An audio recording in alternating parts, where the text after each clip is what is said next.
Hey, everybody, what's going on? This is your man, Big B, Brian Hanley. Welcome to Steelers Almighty Scouting Report. It is football time, people. This is week one. The Pittsburgh Steelers against the New York Jets.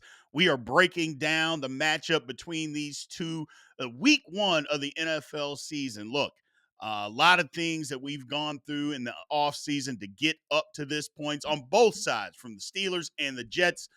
But all that stuff is over now. It's time to get into this and break this thing down. So remember to like, follow, subscribe, continue to get in that comment section like you guys always do, and always hit the notification bell so you know exactly when Steelers Almighty content comes out. Let's get into this, people. So first off, let's do a quick overview of the game. The game is the Jets. Obviously, that's who we're playing first. It's in East Rutherford, New Jersey, which I don't know. I've been there. I've seen it. It's crazy. It's all New York City to me. It's going to be 71 at kickoff, apparently. Now, the weather could change. You know how weather is. But right now, it looks like 71, uh, partly cloudy. Should be a sunny day. Should be great football weather for week one, ladies and gentlemen. The betting odds, as far as right now, the Steelers are favored. So it's the Steelers minus 2.5, over under 38.7. So low scoring game, but the odds Vegas thinks that the Pittsburgh Steelers are going to win. Now let's take a look at the personnel. First off, for the Jets, the top three offensive players are Justin Fields. Look, he's their new quarterback. The Steelers know what he did last year for the Steelers. He played for the Bears previous to that. He's got starting experience, but he's on a 1-year deal with the Jets, kind of a prove it type of deal, and it might be his last opportunity. Who knows what's going on? But we know what he was as a passer, about 65%. 5 touchdowns, 1 interception last year. He also ran for another 5 touchdowns and 289 yards. We know what he brings to the table. The Steelers are pretty familiar with him. Like I said, they had him all last year. Another weapon, Garrett Wilson. He's the real deal when it comes to wide receivers in the National Football League. Some say he's in the top 10. Some say he's just outside the top 10. I don't know. I know he had 101 receptions last year for over 1,100 yards and 7 touchdowns. That's pretty good to me. So the Steelers are going to have to deal with him. Breece Hall is another one. Now, numbers are a little down from the previous year, but I don't think it was all his fault. It's kind of the scheme and maybe some of the personnel, but I think the scheme and play calling had a lot to do with why the Jets couldn't run the football last year. But we saw Breece Hall. Got loose on us a couple passing plays, but he's a good running back. The Steelers are going to have to deal with Breece Hall and Braylon Allen as well, as far as running the ball, because the Jets are going to want to run the football against the Steelers. There is no doubt. As far as the defensive players, look, Quentin Williams. He's one of the top 5 defensive tackles in the National Football League. PFF numbers are going to tell you different, but when you turn on the tape and you just watch, you can see he's still one of the top 5 defensive tackles in football. Steelers will have their hands full there. Will McDonald, 10.5 sacks last year. Look, Broderick, Troy Fautanu, they're going to have their hands full. They're going to have to deal with him and control him, whether they get chipped or not. We'll see what the game plan looks like. But Will McDonald is a very good rusher from the outside. Jermaine Johnson should be coming back. Now, he's had an Achilles injury that he popped in game 2 of last season. So we'll see. But if he comes back, I mean, it's tough to say somebody's coming back full strength from Achilles. I know they've made great advances with modern medicine, but I mean, it's an 18-month injury is usually what it is before you're at full strength. But we'll see. We'll see. But if he is back to full strength, he's somebody that has to be dealt with. Jamin Sherwood, I should say. Look, he is very good as far as middle linebackers are concerned. Front seven, stuff in the run. He had 158 tackles last year, 2 sacks, 10 tackles for loss. The Steelers got to deal with that. There's just no ifs, ands, or buts. And also Sauce Gardner as far as cornerback. Some said he had a down year, struggled a little bit early in the season. But, Sauce Gardner is still one of the top cornerbacks in the league. I think he has a bounce back year, but let's just hope it's not a bounce back game against the Pittsburgh Steelers. As far as their free agents that they brought in, Justin Fields, obviously, as far as a quarterback, Brandon Stevens as a corner. And then they re signed Sherwood. He was on the team. They re signed him 3 years, $45 million. Important. Like I said, you don't draft guys, develop guys, and then once they become good, say, no, we don't want to pay them. We'll move on. Sooner or later, you have to start paying some of those guys. It's good to see the Jets did that there because they didn't have to. As far as their top draft picks, look, Armand Mimbu, offensive tackle, number 7 overall. Some thought it was a surprise. He started rising the last couple of days before the draft. I like him. Adam Mizzou, he's a good tackle. He's going to step right in and be their starter from day one. I really do like him. They also have Mason Taylor at tight end, going to bring a dynamic to the Jets. He's super athletic. Thought it was a great second round pick for them. Not a lot of people saw them doing that in the second round, but I like it. I like it. So those are the two of their draft picks. Now, as far as injuries are concerned, the Jets had a bad one. Elijah Vera Tucker, triceps, out for the year. I guess maybe he could come back near the end of the season. Probably won't. That is a big blow because he is a very good interior offensive lineman, very good guard. Been injured quite a few times, but when he is out there, he is very good. Sauce Gardner popped up on the injury report. He was limited in practice. Tyrod Taylor, backup quarterback, he was limited with a knee. And then Chooks, O'Keefer, the Steelers are familiar with him. Had a hand injury. He didn't practice. We'll see what it looks like for game time. As far as the Steelers are concerned, Nick Herbig was questionable with a hamstring, kind of working his way back to see if he's going to be able to play. He is questionable. And then Derek Harmon, as we know, is out with a knee injury for the Pittsburgh Steelers. Moving on to the matchups of this football game. Look, obviously, they haven't played a game this year. We're basing stuff off of what we saw a little bit last year and preseason. And preseason, I don't think is that big of an indicator because teams are so vanilla these days in preseason. But as far as strength versus strength, I would say it's going to be the Steelers' front seven against the Jets' offensive line. Again, the Jets' offensive line couldn't run the ball last year, but they were pretty good as far as pass protection. I mean, they gave up 40 sacks, which was 19th in the league, so a little bit less than halfway, which is a good thing. It's a good thing, but they couldn't run the ball. And again, I think a lot of that may have come because play calling, scheme, but we'll see. We'll see what the difference is. I know they're going to want to run the football this year. They're going to want to run it with Justin Fields. But here's the thing. The Steelers, in my opinion, when healthy, have one of the best front sevens in football. I think Patrick Queen takes a step forward this year. Peyton Wilson looks like he's going to take a step forward this year. They still have Cam Hayward, TJ Watt, Alex Highsmith. Harmon's not playing in this game, but they still have other guys. Y.A. Black has taken a huge leap the last couple of weeks as far as his production. Keanu Benton, he's kind of the forgotten man as far as the defensive front seven. He had a decent year last year. Didn't have a ton of great numbers as far as tackles or sacks, but Keanu Benton wasn't horrible until he got worn down, just like the rest of the defense at the end of the season. But he wasn't horrible, and I think that's a thing to keep in mind as Steeler fans start to watch this year, especially if they get some complimentary football from the other side and a rotation going. I think Keanu Benton might have a good season this year. As far as the strength versus weakness, I think it's the Steelers secondary versus the Jets wide receiving core. Now, at first thing you're going to say, oh, come on, BB, you're nuts. They got, Garrett Wilson, and they do. They do have Garrett Wilson. But after that, it's something to be desired, kind of like the Steelers. You look at the Steelers, DK Metcalf, and not a lot after that as far as wide receivers are concerned. Same thing with the Jets. But you look at the Steelers secondary, with the addition of Jalen Ramsey, Darius Slay, you got Deshaun Elliott, you got a rejuvenated Joey Porter Jr., it seems to be, you know.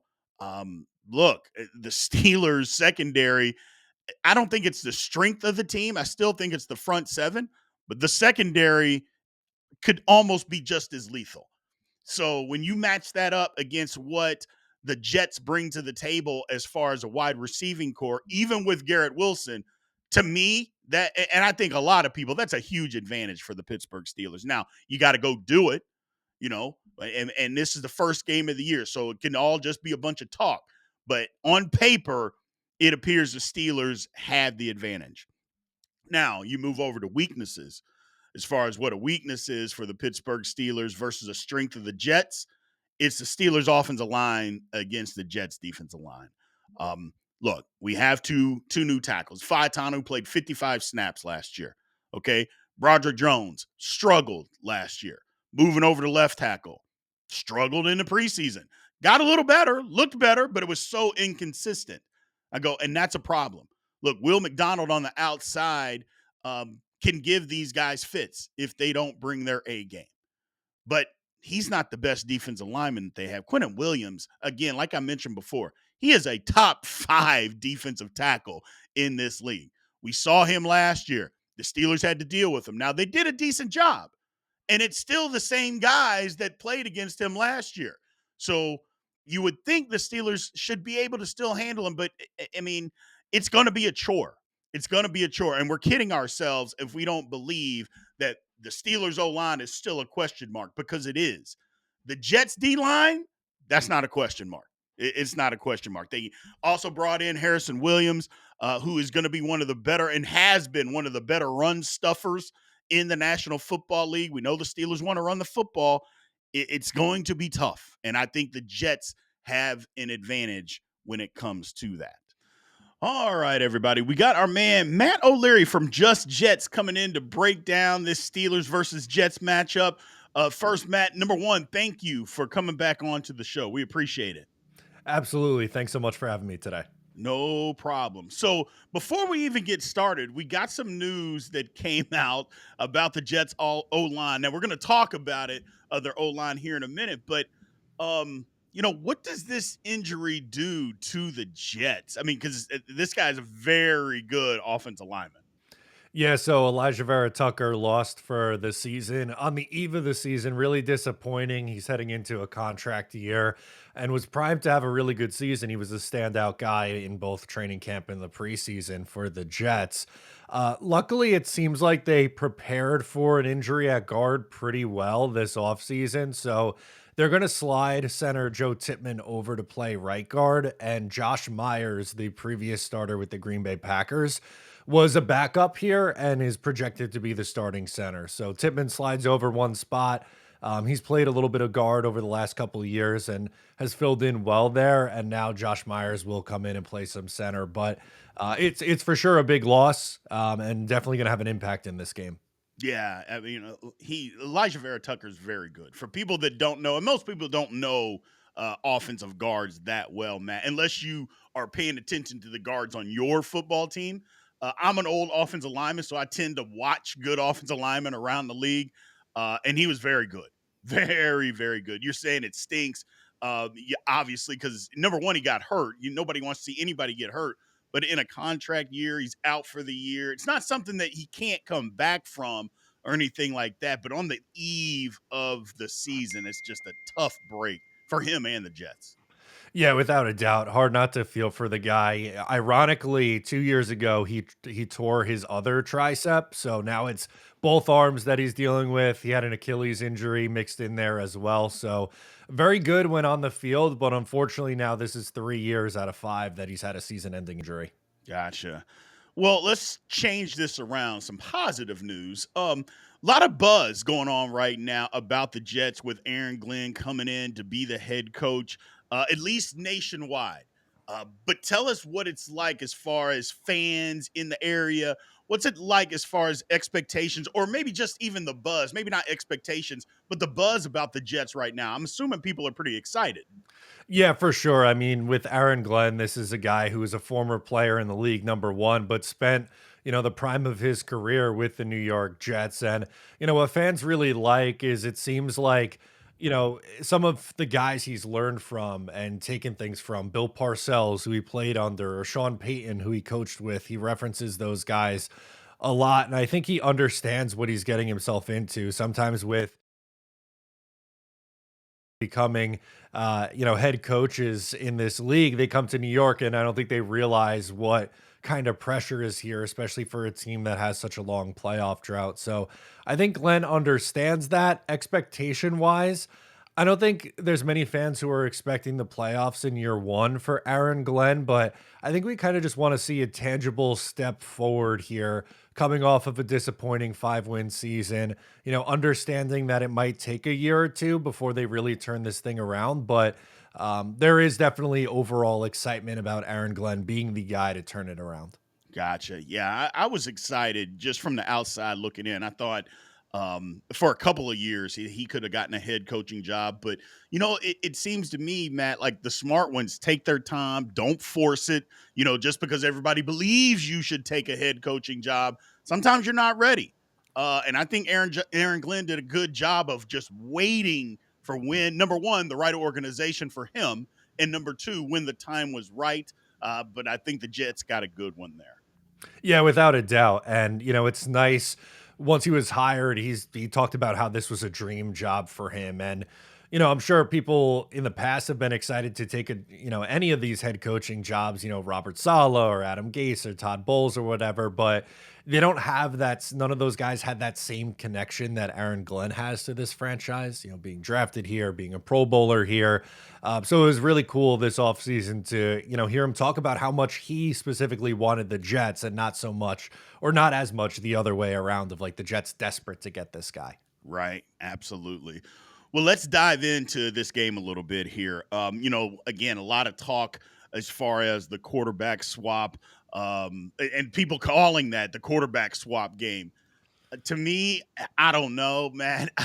I guess, but is it getting a lot of buzz in New York and Pittsburgh? And Pittsburgh fans are kind of like, not that necessarily that big a deal. I know the players are downplaying it, but what's it like in New York? Are they playing this thing up? I guess the situations were a little different on how number one they left and how seasons played out when those guys were there. Yeah, definitely. And I think, Jet fans, it was high expectations the last 2 years with Aaron Rodgers, and they fell short. First year, obviously, the injury, but last year he played all 17 games and they still went 5-12. And I think with Aaron Rodgers' comments on the Pat McAfee show about how the meeting with him and Aaron Glenn went, I think there's going to be a little extra juice from the fans and from, this team wanting to go to bat for their coach. I think from the fan perspective, could come across as maybe a little dismissive of what Aaron Glenn's done in his career. Some of those, comments and look, it stinks that it didn't work out. I don't fault the Jets for trying it with Aaron Rodgers. I definitely thought it was time to move on. You tried it for 2 years, it didn't work. I think it was time for a new direction. So no bad blood there, but I definitely think this might be more so Jet fans just taking out their frustrations over the last 2 years in this game with Aaron Rodgers coming to town and some of the comments he had of the new head coach. Gotcha. And it makes a whole lot of sense from that aspect of it. From the Justin Field side, look, Steeler fans, they weren't overly, I guess, they weren't overly disappointed that he didn't come back. There were some people screaming for it, but he kind of he played, I guess, average. Some of the things that he said afterward were look, as an old football guy myself, it was a little weird. I've never heard a player say, "Hey, I didn't play well enough to keep a starting job."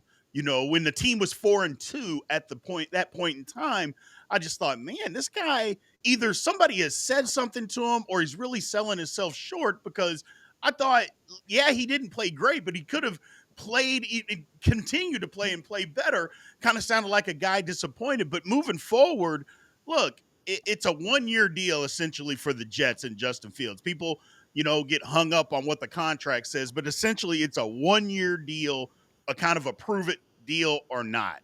Off new offensive coordinator, obviously new team, but offensive coordinator coming in. How are they going to change some of the stuff that Justin Field has done, because it hasn't looked spectacular in his NFL career? No, certainly not. And now this is third team in 3 years, has bounced around a little bit, but I think the Jets view this, and Justin Fields kind of views this as his last opportunity to prove that he could be a guy in the NFL. And we all know that Justin Fields can run with the ball, and I'm sure we're going to see that a lot this year, but the Jets didn't really show a ton in the preseason in the 3 drives that the starting offense played, but from camp and the little we did see, I think they're going to just try to make life easy on Justin Fields. Quick reads, get the ball out, RPOs, get him rolling out to either side to make these throws. And he has Garrett Wilson, a wide receiver he's very familiar with, during his time at Ohio State. They're going to run the ball not only with Fields, but with Brees Hall and Braylon Allen. So I would expect a very run heavy offense and not just, with Justin Fields scrambling, but a lot of easy underneath kind of throws, not too many shots down the field or too many long developing plays. Right. And that's kind of what the Steelers tried to do last year was run the ball, a lot of RPO stuff. Another thing in his defense, I should say, in Pittsburgh, it never felt like he had the job. Like he got the job because Russell Wilson got hurt, and as soon as Russell Wilson came back, he was anointed the starter. And I don't know. Again, Fields didn't play spectacular. I wouldn't even say he played good, but I thought he played good enough to at least earn the job for. I mean, because the Steelers were winning. But I don't know. It is what it is. Moving forward, talking about the offensive line. I know we talked about the injury to Vera Tucker, but you mentioned they were wanting to run the ball. The Jets weren't very good at running the football last year. But here's my thing, though, Matt. As being an old offensive line guy, I tend to listen to other offensive linemen when they talk offensive line. Now, whether you or me or anybody likes ESPN or not, that's a different conversation. But Damian Woody is pretty knowledgeable about football and when it comes to offensive line play. He likes this Jets offensive line. Why will they be able to run the ball better than what they could last year? Honestly, I think coaching and scheme played a big part of it. And, Keith Carter was their former offensive line coach who, yeah, a lot of people have some not so nice things to say about Keith Carter, and that might be putting it politely. But then you had, Nathaniel Hackett as the offensive coordinator, Todd Downing takes over, and they were trying to run a lot of inside zone, which with Brees Hall, I don't really think makes a ton of sense. I think he's better suited for an outside zone rushing scheme. And I think they're going to go back to that. And, Vera Tucker would have been great in that. But even with the loss of Vera Tucker, you look at the Jets offensive line with guys like John Simpson and Armand Membu, who they drafted in the first round, and Joe Tippmann. Those are all guys who are pretty athletic and could get out in space, and create holes in the running game. So I think the scheme is going to be significantly better this year. And, just guys taking a step forward. You have 2 young tackles. Olu Fashanu was a rookie last year. I think he had a nice summer and is going to settle in as a, quality starter. And, Membu is a player that I'm very high on because I think he really fits skill set wise what the Jets are going to be looking to do. Although tough test in week 1 going up against TJ Watt in pass protection. Yeah, I mean it'll be difficult, but it's going to be difficult on both sides as far as line goes, and that's kind of where I'm getting to next, going to the defensive side of the ball. Look, the Jets. I don't know. People seem that they took this gigantic step back last year, man. If you listen to anybody talk about them, now obviously you are more inside and have more insight to it, but from the outside looking in, yes, they weren't as good as what they were in 2023. But did you see this dramatic fall of a defense? And again, I don't know. I could be wrong. I just didn't see it. But again, I'm on the outside looking in. But was there this dramatic drop from 23 to 24? There was a couple things that I think factored in the drop off. They could not stop the run to save their lives, and I think a big issue with that was personnel. Javon Kinlaw was starting next to Quinnen Williams on the interior. He's no longer here. They trade for Harrison Phillips, a veteran who I think is one of the better interior run Mhm. stoppers in the NFL. I think he will pair really nicely with Quinnen Williams. Jermaine Johnson missed essentially the entirety of the season. He popped his Achilles in week 2. That was a huge, huge loss for the Jets, Hassan Reddick missed half the season, and then when he came back, wasn't very good and Right. was kinda just out there freelancing, trying to rack up sacks. So, if we wanna get real nerdy and do, run game discipline, that certainly wasn't there. Right. And I think earlier in the year, Sauce Gardner struggled with his tackles, and I think that got, like, way, way, way overblown, especially in the second half of the year. Really settled into being, the cover corner that we know him to be. Right. So, I think there were a mix of injuries and some of the personnel last year that played a factor in that. I think the Jets defense will be better this year. I don't know if it's gonna be 2022 or 23 level good, but I think it'll be better than what it was a year ago and, somewhere around a top 12-ish defense in that Mhm. range. Well, bringing in Aaron Glenn, I mean, he's defensive coordinator. First of all, he's a NFL defensive player and a good one. And then as a defensive coordinator, and then also bringing in Steve Wilkes as the defensive coordinator. Now, me personally, I think he got jobbed at San Francisco. Look, he led the team. They got to the Super Bowl. Actually, played a good Super Bowl game until maybe the last quarter of the Super Bowl, and then all of a sudden he was the scapegoat for that team losing in the Super Bowl. I thought it was crazy. But bringing him in, I got to believe that this defense is going to be better because I like Steve Wilkes as a defensive coordinator. Yeah, so do I. I think that was a great hire from Aaron Glenn. And I think anytime you're a first time head coach, it's important to have someone on your staff who's a veteran. And I know it's not a ton of head coaching experience, but in Arizona and Carolina, he's been an interim head coach a couple of times and had stints. So I think Steve Wilkes will be someone that Aaron Glenn can lean on. And they seem to agree philosophy wise on how they want to run their defense, which is obviously a good sign. Yeah, absolutely, man. Before I get you out of here, look, the AFC East, everybody, it's Buffalo and everybody else. I personally, Matt, am not that high on the Patriots. I know everybody else seems to be, but I'm not. I'm more of a, yeah, I'm going to need to see it before I believe it type of a guy. Where do you stand as far as the Jets in that division? Because to me, I know the Bills are really good, and I would say they should be the favorite to win the division. But when you look at everybody else, I think the Jets are right in that mix that could finish second in that division. Yeah, I think if things go well, there is a chance that they can finish second in the division. I'm not as high on New England as everyone else. I still think they probably finish second, somewhere around like an 8-win team. I think the Jets are, probably around the 7-win team this year. Maybe if things break right, number can get to 8 or 9 wins. But I'm really down on Miami this year. That just seems like an all-time bad vibes team right now. It Yeah. doesn't look very good.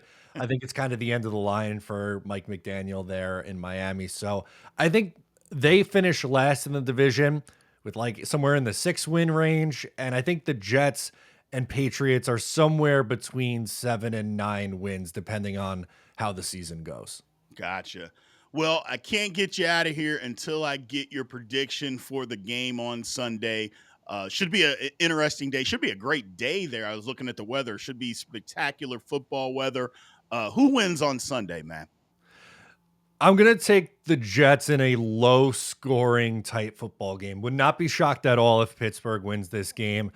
I've been looking at the under for months in this game. I don't think either team hits 20 points. I'm going like 17-16, something like that. I think both defenses play really well. For the Jets, I think it's really going to be a matter of getting after the quarterback and getting after Rodgers. If they can do that, I think they'll be in this game. And again, we talked about a tough test for these young offensive tackles going up against the Steelers' defensive line, but I think it'll be a tight, low-scoring, close game. Gotcha. Well, Matt, number one, we appreciate you giving us your time today and coming on the show for a second time. We absolutely appreciate it. Tell everybody out there where they can find all the good stuff that you are doing, my man. Absolutely. At Matt O'Leary NY on YouTube and across all social media platforms. We're talking Jets and NFL every day, so come check it out. All right. Thanks, Matt, again. We appreciate everybody. We will be right back on the other side of this to finish up our scouting report. Hey, Jets fans, we appreciate all of you guys. If you happen to have found us on your algorithm, make sure you go and subscribe to everything that Matt O'Leary does. He does a great job covering the Jets for you guys. So if you're not already subscribed to him, make sure you go to his page and sign up for all the good work that he does over there. Now, let's go to what we believe is going to happen. What's the outcome? Like I said, the game is in East Rutherford, New Jersey. Excuse me. Coaching.